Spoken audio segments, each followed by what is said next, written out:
Hello, and welcome to Leadership as a Philosophy, Not a Checklist, episode 100. So it's been several months since I've posted anything on here, and part of it has to do with I spent a lot of time doing a bunch of research, posted all that on this channel, did a bunch of analysis, posted that as well, and then didn't really understand what to do next. I started a business for a little while, got 0 customers, so I closed the business. I went to try to get a couple of different jobs where I could apply this stuff, and it all was correct. But the jobs didn't work out for reasons that don't need to be discussed right now. And then I was talking to a really close friend of mine about all this stuff, and he says, this is all very interesting. Now what? And then I thought, well, now what? That's great. So as I stated before, the whole objective of this project is I want people to stop being miserable at work. Work is difficult. Work is hard.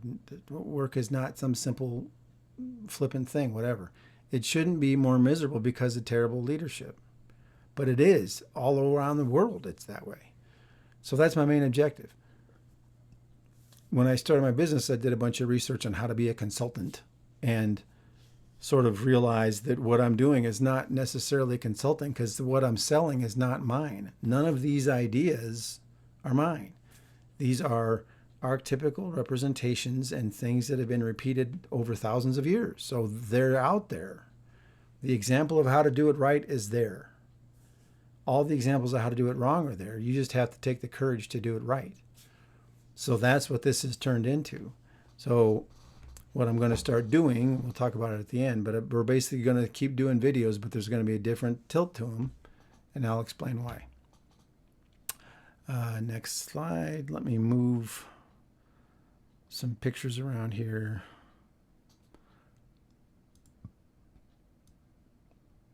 There we go. Get that out of the way. Okay, so this is a logo that I came up with for my business, and it was actually pretty stunning. So I found a place online, and I can't remember the name of the website now, but it's basically out of Australia or out of that part of the world, and it's a crowdsourcing thing for art. So you go on there and say, hey, I'm looking for this type of art. What would you like? Logo. Describe what you want on your logo, and you'll get something back.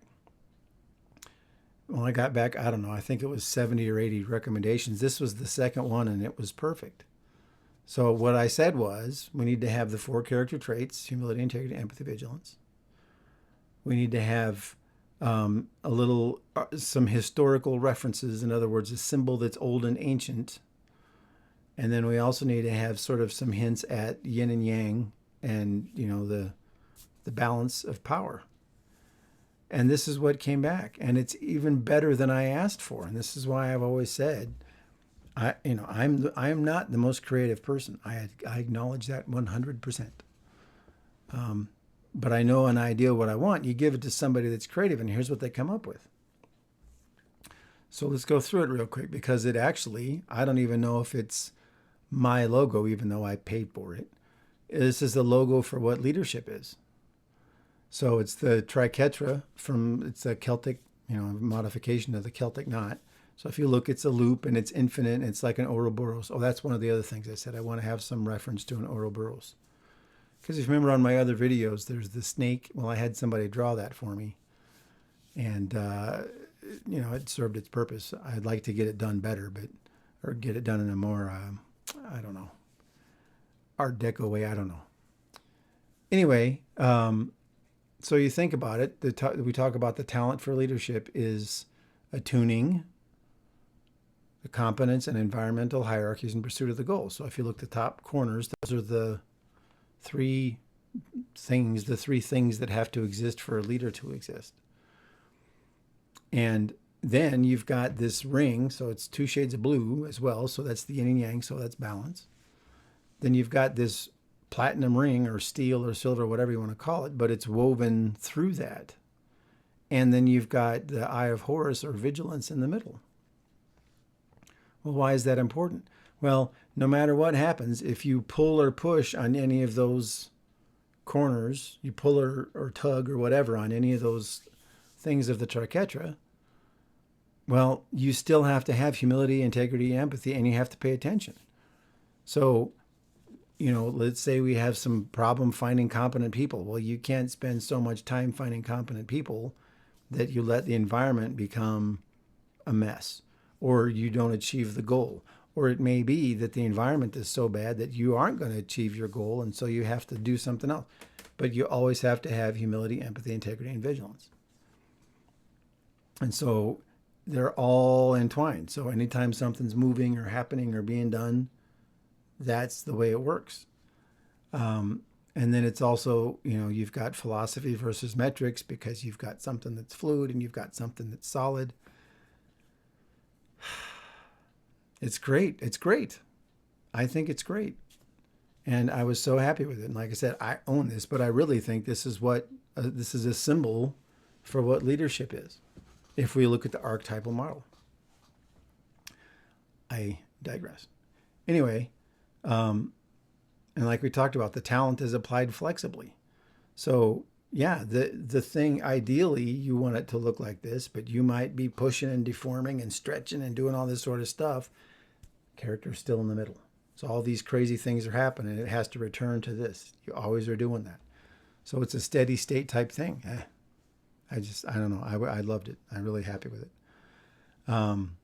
We talked about the character traits are constant and inflexible. You always have to have integrity. You always have to have empathy. Always have to have humility. Now, how much, right? Sometimes you have to have empathy, but you might have to have empathy to the point where you tell somebody that they can't do the job anymore, right? And like I've always said, this is the simplest I could make it, but no simpler. And so there's not, everybody says, well, here's the one most important thing in leadership. There's several. There's several. That's why saying one thing causes problems. All right, so then this is the next thing, and you'll have known this if you've been with the channel for a while. So this is now the objective standard for evaluating a person in charge. And the reason I call it the objective standard is we go all the way back to the Tao Te Ching, and then we've got the 4 types of people in charge: barely noticed, loved and praised, feared and despised. We've talked about it in other portions, but I believe it's true because I've done it. I use it now just as a casual way to identify it. So if somebody has the talent, which is the ability to attune competence in environmental hierarchies and pursuit of a goal, and good character, then they're barely noticed because they're humble, their integrity, they're taking care of people, all this sort of stuff. Those people can also respond to a bunch of chaotic and crazy situations. Then you have good character, humility, and no talent. So that's a good person. Maybe it's a good manager. Maybe it's a good person to have in charge when things are going well. But what usually happens with these people is everybody really likes them. But when something has to happen, some big catastrophic quick decision has to be made, or something has to be done that's outside of the norm, they fall apart. And it's not because they're a bad person. They don't have it. They don't have the character. They don't have the talent to respond. They see a bunch of chaos and go, oh my gosh, a bunch of chaos. Whereas you give a bunch of chaos to a leader and they go, cool, something to do. Take off. Now, down here, the one that's feared is the one that has the talent and bad character. So they have arrogance, dishonesty, indifference, and negligence. I guess I should advance through these things.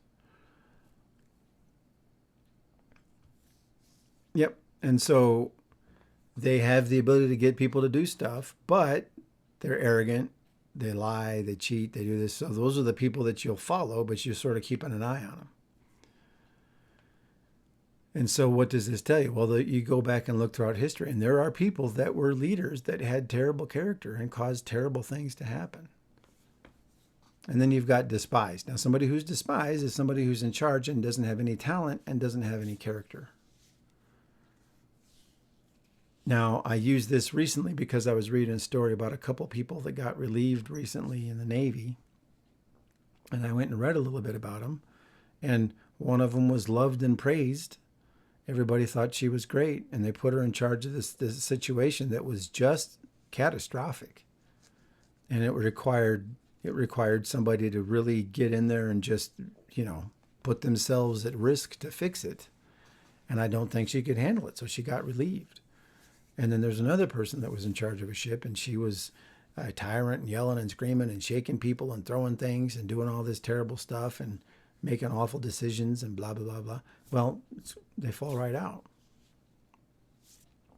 So in the future, every video that we do, we're going to have some sort of aspect of leadership, and this is what we're going to use as the objective standard, because this isn't mine. Right? We've said this before. This is the Tao Te Ching. And the character traits come from examples that we've held up for great leaders from thousands of years ago. So that's the standard. It's not me. I'm not doing it. We're just going to evaluate against the standard. Okay. And then, so the new content direction. So we're going to do weekly videos with maybe a question and answer session, general topic, or a guest if I can find some. I just have to start finding them. In-depth evaluations of leaders throughout history. So I want to do Churchill and Gandhi and Joan of Arc and some of these people that have, that were great examples. Because what happens is sometimes people just have a great reputation, but they weren't leaders. So we're going to suss that out. What I'd like to do is start doing live streams on YouTube where I answer people's questions. And so I'm putting the address on here. I have a leadership philosophy at proton.me. Send an email there with your question or your topic you want me to discuss, and I'll go and discuss it. And we'll talk about it. And we'll do a live stream, and maybe, if I reach out and say, hey, I'm going to be on, if you could be on the video, then we can interact if we have to. I'm going to figure out some way to have it, because I want to have conversations about leadership, and none of the social media platforms that I've been messing around on want to have a discussion. I started a whole community on X, Twitter, where I talk about leadership. Nobody says anything. And I think it's because people feel like they don't have anything to offer, but they do. You've got all the stories to offer, all the things to back up what this is, because it's just stating what is. I wanted to sort of close, and that's it, right? That's the end. That's where we're going next. But what I did want to say was a couple of quick stories. One of them was, and it's part of my inspiration for deciding that I'm going to do this and make it sort of what I want to do. I went and gave a speech at a big gathering, and it was a local community thing. So there were people there from the city, there were people there from local businesses and all that sort of stuff. And I was up talking about the allegory of the cave and leadership. You've seen the videos on the channel, go watch it. And I said, look, there's people that don't want to respond to the fact that there's problems and issues. And then I went and gave out 3 issues because there are people in the room I knew, said, hey, I had this happen at this organization, trying to find somebody to fix it. Couldn't find anybody to fix it. Well, the person that could fix it was in the room. Got done with the speech, and a bunch of people left. And all the people that left immediately were all of the people that were in charge from local city government and a couple other different organizations. People that came up and had questions were all the people that worked for them and said, oh, how do I get you to come talk to my boss? How do I get, this is so great. This is such interesting stuff. Again, it's not mine. So the leaders, the people in charge that don't have humility, are the ones causing all the problems. Second one was, and this is why I'm doing this on my own, because I've applied to 18 different consulting firms to try to be a leadership consultant with them. I was working at a wine shop, selling, doing wine tastings, and it was a great job because I got to do wine tastings. And when nothing's going on, I could read books for the channel. It was great. So I was getting reading and getting to talk to people. So I start chatting with this guy who works for a major consulting firm. I don't want to say their names. And I was reading a book on shamanism because I said it in the spirit of the spirit and leadership, that I really think that the leader or a leader is also part of the shaman, because they're supposed to keep an eye on the spirit of the organization to make sure that it's good. Went through all this stuff, and after I was probably 45 minutes of me just yapping, the guy says, "This is very impressive." He goes, "I am in charge of the executive team, which only goes out to Fortune 500 companies to do consulting. And they don't know any of the stuff that you're talking about." I said, "Well, that's great. I'll email you my reading list. I mean, here's all the stuff that I read to do this. It's not mine. It's what is out there." And I said, "And maybe you just hire me like as a for like a 1099 type deal where you pay me and I come out for a week and I can go through and give your team a big crash course on this stuff, and then they can go off on their own and figure it out." He goes, "Oh, that's it. Yeah, great. And we start talking. And then he said, "Well, where'd you get your degree from?" And I told him. He goes, "So you got your business degree from there? I didn't know they were a business school." I said, "No, I don't have a business degree at all." And he goes, "Oh, well, you have to have an MBA to come work with our team." And I went, "So do all the other guys have MBAs?" And he said, "Yeah." I said, "So you want me to go get the piece of paper that they have in order for me to teach them what I know?" He goes, "Yeah, it's kind of dumb, but that's the way our company operates because they like to brag about all the credentials and all the great people that we have." I said, "Well, there's the problem, right? So you have to go find somebody who has been trained by the system to talk about how the system is wrong. It's not going to work." And again, that's not to brag because none of this, like I said, none of this stuff is mine. I talk to people on the street, talk to people that are working at a place with 8 employees, and they're talking about leadership problems. And it's all the same. It's always the same. It's always the same.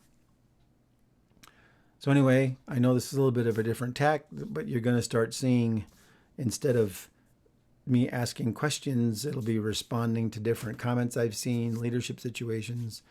I've taken a bunch of graphics off of LinkedIn that organizations have posted and comment on them, because a lot of them are, "Hey, this is, here's what's vital." And you go, yes, it's a bunch of yes and. It's always yes and.